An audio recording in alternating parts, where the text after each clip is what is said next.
Hello everyone, welcome back to my channel. I am Renu. और आज हम यहाँ पर अपनी जो नई सीरीज हमने स्टार्ट की है जी टू नीट को, वहाँ पर हम लोग एनिमल किंगडम का फाइलम पॉरीफेरा डिस्कस करने वाले हैं। इम्पॉर्टेंट पार्ट है, तो आप ध्यान से सुनिएगा। सारे करेक्टर्स जो हैं वो बहुत जल्दी आपको लर्न हो जाएंगे जैसे जैसे आप इस वीडियो में आगे बढ़ेंगे। So let's get start. सबसे पहले हम बात करते हैं फाइव किंगडम क्लासिफिकेशन। जैसा कि आप सब लोग जानते हैं, आर एच वीटेकर ने दिया था 1969 में। ये तो सब आप लोग इससे फैमिलियर हैं। और हम सिर्फ एक छोटा सा इसका एक रिकैप ले रहे हैं। यहाँ पर आपको मालूम है कि जो वीटेकर साहब थे, उन्होंने फाइव किंगडम क्लासिफिकेशन में फाइव जो किंगडम दिए, उनमें Monera, protista, fungi, Plantae and animalia की बात करते हैं हम। जिसमें से मोनेरा यूनिसेलुलर प्रोकैरियोट्स थे। प्रोटिस्टा की बात करें तो यूनिसेलुलर यूकैरियोट्स। फंजाई की बात करें तो मल्टीसेलुलर यूकैरियोट्स। प्लांटी की बात करें तो मल्टीसेलुलर यूकैरियोट्स एंड एनिमेलिया की बात करते हैं तो मल्टीसेलुलर यूकैरियोट्स होते हैं। एंड जैसा कि नाम से ही आप पता चल रहा है कि एनिमेलिया में सारे एनिमल्स को प्लेस किया गया है।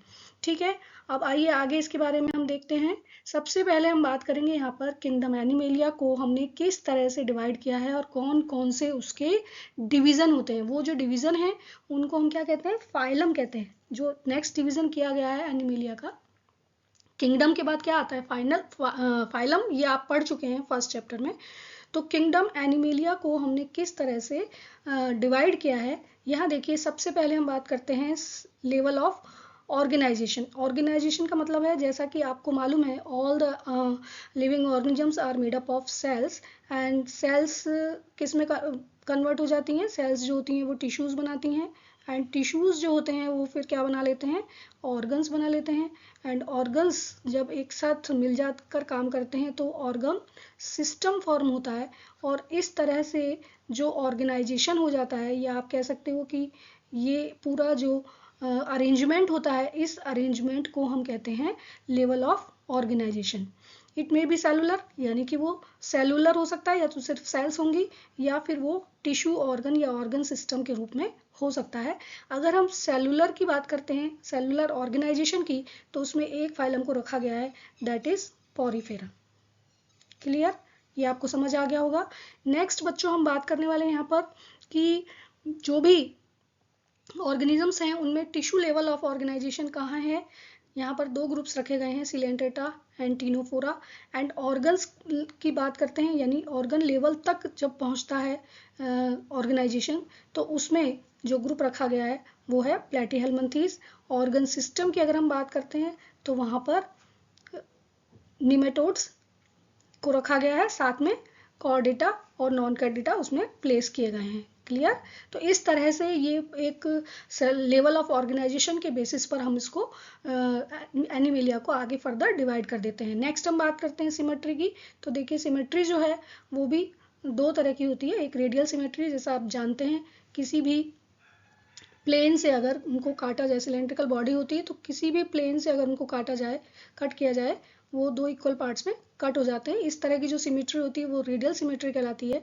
बायलेटरल सिमेट्रिकल की हम बात करते हैं, तो बायलेटरल सिमेट्रिकल का मतलब होता है कि ऑर्गेनिजम्स को सिर्फ एक वर्टिकल प्लेन से काटने पर ही दो इक्वल पार्ट्स में डिवाइड होता है। इस तरह से अगर हम उसको कट करेंगे हॉरिजॉन्टली तो इसके इक्वल पार्ट्स नहीं होंगे, तो ये कहलाती है बायलेटरल सिमेट्री। तो ऑर्गेनिजम्स कौन कौन से ऐसे हैं जो रेडियल सिमेट्री शो करते हैं, उसमें दो ग्रुप्स रखे गए हैं, दो फाइलम हैं, Coelenterata and Ctenophora. And bilateral symmetry की बात करते हैं तो उसमें Platyhelminthes, nematodes and chordate, non chordates place किए गए हैं। नेक्स्ट हम बात कर रहे हैं जर्मिनल लेयर्स की। तो जर्मिनल लेयर्स का मतलब होता है कि उनका जब डेवलपमेंट होता है, एम्ब्रियोनिक डेवलपमेंट होता है, तब उनकी बॉडी के अंदर जो सेल्स हैं वो कितनी लेयर्स बनाती हैं। अगर वो दो जर्म लेयर्स बनाती हैं, दो लेयर्स से मिलकर बनी होती हैं, तो उसको हम डिप्लोब्लास्टिक कहते हैं। अगर थ्री लेयर्स से बनी होती है तो उसको हम ट्रिप्लोब्लास्टिक कहते हैं। डिप्लोब्लास्टिक में दो germ layers, two germ layers जब होती हैं तो उनको हम क्या कहते हैं, डिप्लोब्लास्टिक। डिप्लो, डाई का मतलब टू होता है। एंड ट्राई की बात करते हैं तो थ्री जर्म लेयर्स होती हैं। और इस तरह से उनको फिर ग्रुप किया गया। डिप्लोब्लास्टिक में आते हैं coelenterates and Ctenophora. And triploblastic में फिर Platyhelminthes, nematodes, chordates and non chordates. Clear, I think ये सब आपको समझ आ गया होगा। देन नेक्स्ट जो पॉइंट लिया गया था बेसिस ऑफ क्लासिफिकेशन के लिए, वो बॉडी कैविटी लिया गया था। और बॉडी कैविटी में अगर आप देखें तो पूरी जो बॉडी होती है किसी भी ऑर्गेनिज्म की, उसके अंदर एक स्पेस प्रेजेंट होता है जो कि सीलोम कहलाता है, या आप कह सकते हो कि एक ट्यूब लाइक स्ट्रक्चर होती है जिसको हम सीलोम कहते हैं। जिनके अंदर नहीं होती है वो एसिलोमेट कहे जाते हैं। जहाँ पर फॉल्स होती है, यानी कि वो लाइंड होनी चाहिए, जो भी इनर कैविटी है वो किससे लाइंड होनी चाहिए, मीजोडर्म से लाइंड होनी चाहिए, तब उसको हम क्या कहते हैं, ट्रू सीलोम कहते हैं। लेकिन अगर वहाँ पर मीजोडर्म से वो लाइंड नहीं होती है, तब हम उसको क्या कहते हैं, सीडोसीलोमेट कहते हैं। और ट्रू सीलोम तो उसमें आपको मालूम ही है कि जो कैविटी है उसमें जो इनर गट होती है या इनर वॉल होती है वो मीजोडर्म से लाइंड होती है। क्लियर? तो इस तरह से सीलोम वाला पार्ट यहाँ पर हम देख लेते हैं। नेक्स्ट हम देख रहे हैं बच्चों कि डेवलपमेंट उनका किस तरह से होता है, और डेवलपमेंट के बेसिस पर हम कहेंगे कि जो एनिमल्स हैं उनमें नोटोकॉर्ड प्रेजेंट है या नहीं है। अगर नोटोकॉर्ड एब्सेंट होती है तो उनको हम कहते हैं नॉन कॉर्डेट्स, और अगर प्रेजेंट होती है तो उनको हम कहते हैं कॉर्डेट्स। ठीक है, इस तरह से भी उनको डिवाइड किया जा सकता है। तो ये जो इसका बेसिस ऑफ क्लासिफिकेशन है, किंगडम एनिमलिया को हमने किस तरह से क्लासीफाई किया है, इसकी हम एक अलग से वीडियो बनाएंगे और उसमें आप इनको बहुत डिटेल में डिस्कस कर पाएंगे। तो हम आइए आगे बढ़ते हैं। अपना जो पार्ट हमने यहाँ पर लिया है फाइलम पॉरीफेरा, उसको डिस्कस कर लेते हैं। फाइलम पॉरीफेरा सबसे प्रिमिटिव ग्रुप होता है जिसको जनरली स्पॉन्जेस कहा गया है। ठीक है, जो भी एनिमल किंगडम है उसमें प्रिमिटिव जो फाइलम है वो पॉरीफेरा होता है। अब यहाँ पर देखिए इसका मतलब क्या होता है। पॉरी मीन्स, इसको दो पार्ट्स में डिवाइड कर सकते हैं, पॉरी प्लस फेरा। तो पॉरी मीन्स होता है पोर्स एंड फेरा मीन्स होता है बियरिंग। तो ऐसे ऑर्गेनिजम्स जो कि पोर बियरिंग होते हैं, या ऐसे एनिमल्स जिनकी बॉडी के ऊपर पोर्स प्रेजेंट होते हैं, स्मॉल पोर्स देख रहे हैं आप यहाँ पर, ये छोटे छोटे जो आपको दिखाई दे रहे हैं, दीज आर कॉल्ड पोर्स। तो स्मॉल पोर्स जब ऑर्गेनिजम्स की पूरी बॉडी सरफेस पर प्रेजेंट होते हैं तो उनको ग्रुप किया जाता है पॉरीफेरा में। ठीक है, स्मॉल टाइनी पोर्स, पोर्स का मतलब क्या हुआ, छोटे छोटे होल्स होते हैं उनकी पूरी बॉडी के ऊपर, जिनको पोर्स कहा जाता है। और इनका पर्टिकुलर एक नेम है जो अभी हम आगे डिस्कस करने वाले हैं। ये जो पॉरीफेरा वर्ड है या जो ये नेम है, इसको दिया था सबसे पहले रॉबर्ट ग्रांट ने। एंड जो स्टडी ऑफ स्पॉन्ज है, यानी स्पॉन्ज को किस ब्रांच में स्टडी किया जाता है, वो कहलाती है पैराजोलॉजी। एंड इसके गुड एग्जाम्पल हैं साइकन, यूस्पॉन्जिला एंड स्पॉन्जिला। यहाँ पर देखिए स्पॉन्जिला एक ऐसा स्पॉन्ज है जो कि फ्रेश वाटर स्पॉन्ज कहलाता है, और बाकी सारे जो होते हैं वो मेरीन वाटर होते हैं। ठीक है, ये एक एक्सेप्शन है, तो इसको आप अच्छे से लर्न कर लीजिएगा, आगे भी हम इसके बारे में पढ़ेंगे। Spongilla is fresh water sponge, ये क्वेश्चन यहाँ पर फॉर्म हो जाता है। तो इस तरह से हम आगे बढ़ने वाले हैं। अभी देखिए सबसे पहले हम डिस्कस करेंगे कि इनकी हैबिटेट क्या होती है। हैबिटेट मीन्स कहाँ पर ये पाए जाते हैं। तो मोस्टली मैराइन होते हैं, यानी कि समुद्री पानी में या सी वाटर में प्रेजेंट होते हैं। इसमें हमने डिस्कस किया Spongilla is fresh water. Spongilla कहाँ मिलता है, फ्रेश वाटर में मिलता है। नेक्स्ट हम बात करें कि ये किस तरह से अपना जो लाइफ साइकिल है उसको पूरा करते हैं या कंप्लीट करते हैं। तो देखिए ये यहाँ पर आप देख पा रहे हैं, ये अगर इसको देखें इस वाले डायग्राम, तो ये सारे एक ही जगह पर प्रेजेंट है ना, अटैच टू द सबस्ट्रेटम, किसी एक पर्टिकुलर प्लेस पर वो अटैच हो जाते हैं, और वो जो अटैचमेंट है उसकी वजह से मूव नहीं करते हैं, तो हम कहेंगे कि दे आर सेसाइल। ठीक है, वो सेसाइल होते हैं, यानी मूवमेंट उनके अंदर नहीं होता है। लेकिन उनमें एक स्पेशलिटी ये होती है कि उनकी जो लार्वल स्टेज होती है वो मोटाइल होती है। लार्वा एक जगह से दूसरी जगह पर पहुंच सकते हैं due to movement. Clear? Symmetry की बात करते हैं तो मोस्टली एसिमेट्रिकल होते हैं। अब एसिमेट्रिकल का क्या मतलब है कि आप इनको किसी भी प्लेन में कट करिए, देखिए ये किसी भी पार्ट से दो इक्वल पार्ट में डिवाइड नहीं होंगे। चाहे आप इनको ऐसे कट करिए, ऐसे कट करिए, ऐसे करिए, ऐसे करिए, किसी भी प्लेन में डिवाइड करने पर ये कहीं से भी दो सिमेट्रिकल पार्ट नहीं बनाते हैं, इसलिए ये एसिमेट्रिकल कहलाते हैं। क्लियर? आई होप ये आपको समझ आ गया होगा। नेक्स्ट हम बात करने वाले हैं लेवल ऑफ ऑर्गेनाइजेशन। तो जैसा कि अभी हमने आगे देखा, level of organisation means cells का जो अरेंजमेंट होता है वो किस तरह से होता है। जैसा कि हम जानते हैं ये मल्टी सेलुलर होते हैं, तो ये प्रिमिटिव मल्टी सेलुलर कहे जाते हैं, यानी कि मल्टी सेलुलर में सबसे पहले आने वाले ऑर्गेनिजम्स। प्रिमिटिव का मतलब सबसे पहले आने वाले। मल्टी सेलुलर स्टार्ट कहाँ से हो रहा है? अगर हम एनिमल्स की बात कर रहे हैं तो मल्टी सेलुलर में सबसे पहले आने वाले जो ऑर्गेनिजम्स हैं वो उनको पॉरीफेरा में ग्रुप किया गया है। तो सेलुलर लेवल ऑफ ऑर्गेनाइजेशन होता है, ओनली सेल्स प्रेजेंट होती हैं जो कि 2 लेयर्स में अरेंज हो जाती हैं, इसलिए इनको कहा जाता है डिप्लोप्लास्टिक। एंड आउटर लेयर जो होती है वो पिनेकोडर्म सेल्स से मिलकर बनी होती है, और इनर लेयर जो होती है वो कोएनोसाइट सेल्स से बनी होती है, या हम इसको पिनेकोडर्म कहते हैं तो इसको कोएनोडर्म कहते हैं। और यहाँ पर पिनेकोसाइट सेल्स होती हैं, ये जो पिनेकोडर्म है इसमें जो सेल्स होंगी वो कौन सी होंगी? पिनेकोसाइट्स। एंड कोएनोडर्म में जो सेल्स होंगी वो होंगी कोएनोसाइट्स। क्लियर? तो ये आपको समझ आ गया। अगर आप देखें यहाँ पर कोएनोसाइट्स की स्ट्रक्चर, तो कोएनोसाइट को हम किस तरह से फॉर्म कर सकते हैं? ये देखिए, इनका एक स्ट्रक्चर इस तरह से फॉर्म किया जाता है।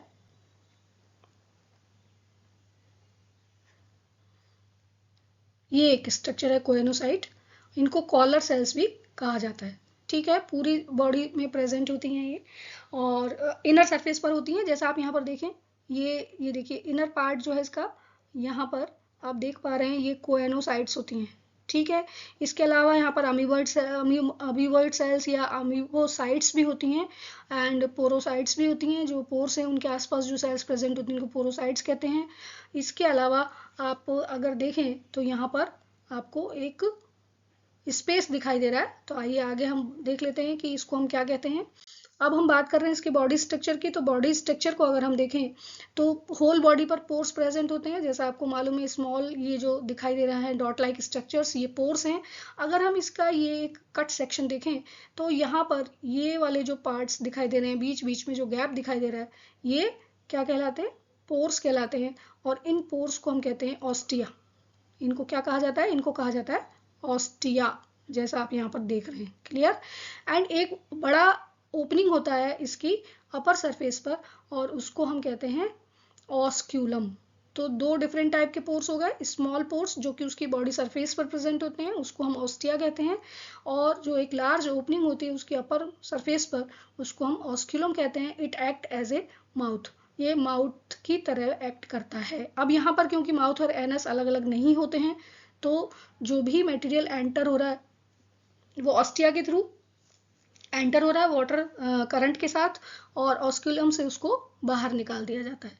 तो इस तरह से ये एक सिस्टम बन जाता है, और इस पूरे सिस्टम को हम क्या कहते हैं? कैनाल सिस्टम कहते हैं, वाटर कैनाल सिस्टम। वाटर कहाँ से एंटर होता है? देखिए कंटिन्यूसली, क्योंकि बॉडी पोरस होती है, यानी पोर बियरिंग बॉडी है, हमेशा यहाँ से वाटर अंदर एंटर होता रहता है।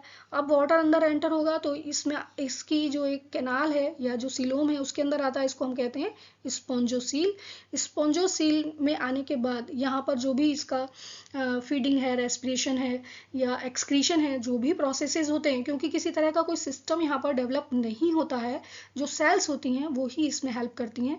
तो देखिए अमीबॉइड सेल्स जो होती हैं या अमीबोसाइट्स जो होती हैं वो फीडिंग में हेल्प करती हैं, या हम कोएनोसाइट्स की बात करें तो वो वाटर के मूवमेंट में, क्योंकि इन पे फ्लैजिला जैसी स्ट्रक्चर होती है इसलिए ये वाटर को मूवमेंट में हेल्प करती हैं। एंड इस तरह से डिफरेंट टाइप के जो प्रोसेसेस होते हैं वो इन्हीं सेल्स के थ्रू कंप्लीट कर लिए जाते हैं।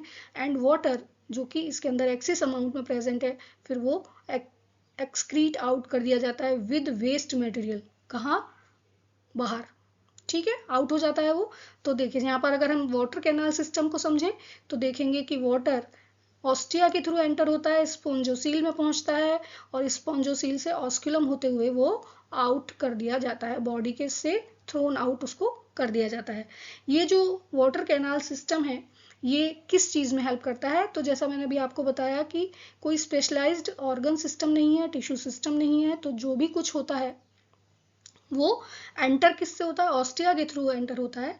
तो यहाँ पर हम कहें कि जो भी आपका कैनाल सिस्टम है वो फूड गैदरिंग में हेल्प करता है, यानी फूड को कलेक्ट करता है। वाटर जो एंटर हो रहा है ऑस्टिया के थ्रू इसी के साथ फूड मटेरियल एंटर हो जाता है।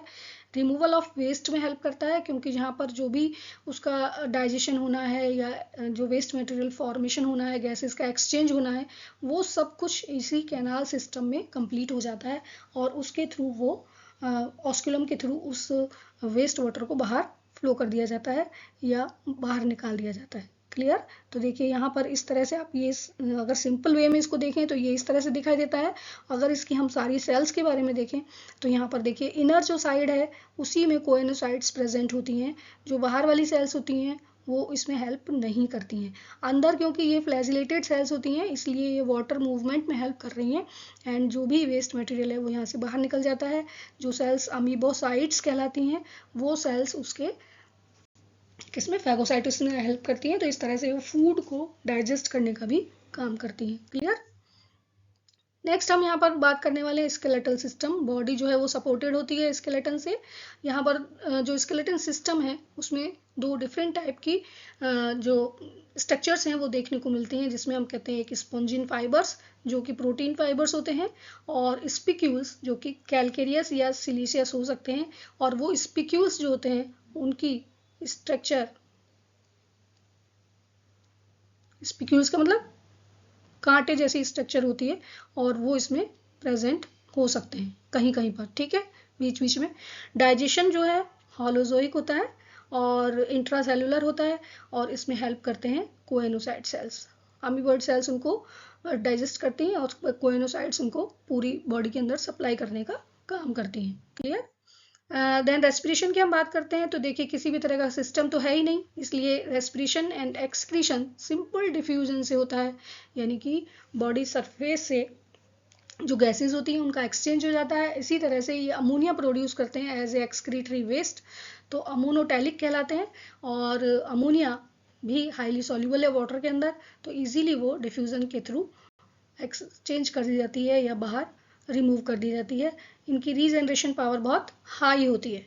क्लियर? अब हम बात कर रहे हैं बच्चों इनका एक इंपॉर्टेंट पार्ट जिसको कहते हैं मोड्स ऑफ रिप्रोडक्शन। तो रिप्रोडक्शन देखिए दो टाइप देखने को मिलता है। एक कहलाता है ए सेक्सुअल रिप्रोडक्शन और दूसरा कहलाता है सेक्सुअल रिप्रोडक्शन। ए सेक्सुअल रिप्रोडक्शन की बात करते हैं तो डिफरेंट प्रोसेसेस से होता है। तो सिंपल एक जो प्रोसेस है फ्रेगमेंटेशन, जैसा आप जानते हैं कि बॉडी जो है वो डिवाइड हो जाती है, डिफरेंट ब्रेकडाउन हो जाती है पीसेज में and every piece is develop into a new organism. हर पीस जो होता है वो एक नए ऑर्गेनिज्म के रूप में डेवलप हो जाता है, ये कहलाता है फ्रेगमेंटेशन। बडिंग की हम बात करें तो बॉडी सरफेस से एक स्मॉल बड डेवलप हो जाती है और ये जो बड होती है ये जब मैच्योर हो जाती है तो सेपरेट आउट हो जाती है अपने पेरेंट सेल से और फिर वहाँ पर एक न्यू ऑर्गेनिज्म डेवलप हो जाता है। जेम्यूल्स की बात करें तो ये स्पोर लाइक स्ट्रक्चर्स होते हैं जो कि एक इस तरह का स्ट्रक्चर फॉर्म होता है, इसको हम जेम्यूल कहते हैं। और ये इसमें outer membrane, inner membrane, archaeocyte cells होती हैं और स्पिक्यूल्स प्रेजेंट होते हैं, माइक्रोबाइल भी इसमें प्रेजेंट होता है। तो इस तरह से ये जेम्यूल बना लेते हैं अनफेवरेबल कंडीशंस में और उसके बाद फेवरेबल कंडीशन में डेवलप होकर एक न्यू ऑर्गेनिज्म फॉर्म हो जाता है। नेक्स्ट हम बात करें सेक्सुअल रिप्रोडक्शन की, तो देखिए सेक्सुअल रिप्रोडक्शन के लिए दो सेक्स होना कंपलसरी होता है। तो यहाँ पर बोथ सेक्सेस यानी male and female are found on a single organism, तो दे आर हर्मेफ्रोडाइट, ये हर्मेफ्रोडाइट होते हैं। और जो भी रिप्रोडक्शन होगा वो फ्यूजन ऑफ गैमीट्स के थ्रू होगा, तो मेल एंड फीमेल गैमीट का फॉर्मेशन भी होगा और एक ही इंडिविजुअल पर मेल एंड फीमेल गैमीट्स का फॉर्मेशन होता है। फर्टिलाइजेशन इंटरनल होता है, डेवलपमेंट इनडायरेक्ट होता है, यानी कि डेवलपमेंट में एक स्टेज लार्वल स्टेज होती है और वो लार्वल स्टेज उनकी एडल्ट स्टेज से डिफरेंट होती है मॉर्फोलॉजिकली और ये फ्री स्विमर होती है। जैसा हम देखते हैं कि जो एडल्ट्स होते हैं इनके वो कैसे होते हैं, ससाइल होते हैं। Adults are sessile, sessile means वो एक जगह पर फिक्स होते हैं, लेकिन जो लार्वल स्टेज है वो फ्री स्विमर होती है। यहाँ पर देखिए आप देख सकते हैं मेल और फीमेल यानी इनमें क्रॉस फर्टिलाइजेशन होता है। तो आप ये कह सकते हैं कि हालांकि हर्मेफ्रोडाइट है लेकिन क्रॉस फर्टिलाइजेशन है, तो जो भी मोटाइल मेल गैमीट्स होते हैं वो फीमेल गैमीट के पास पहुंचते हैं, यानी दूसरे ऑर्गेनिज्म के ऊपर पहुंचते हैं, के अंदर वाटर के थ्रू एंटर हो जाते हैं, वहाँ पर फर्टिलाइजेशन कंप्लीट हो जाता है। और आफ्टर फर्टिलाइजेशन जब डेवलपमेंट होता है तो जो लार्वल स्टेज होती है वो आउट हो जाती है वाटर के साथ और फ्री स्विम करती हुई लास्ट में एक यंग स्पॉन्ज के रूप में डेवलप हो जाती है। तो ये इस तरह से इसका रिप्रोडक्शन वाला पार्ट भी कंप्लीट हो जाता है। तो thanks for watching this video. अगर आपको ये पसंद आई होगी तो इसको ज़रूर आप सब्सक्राइब करिए, शेयर करिए और कमेंट भी करिए।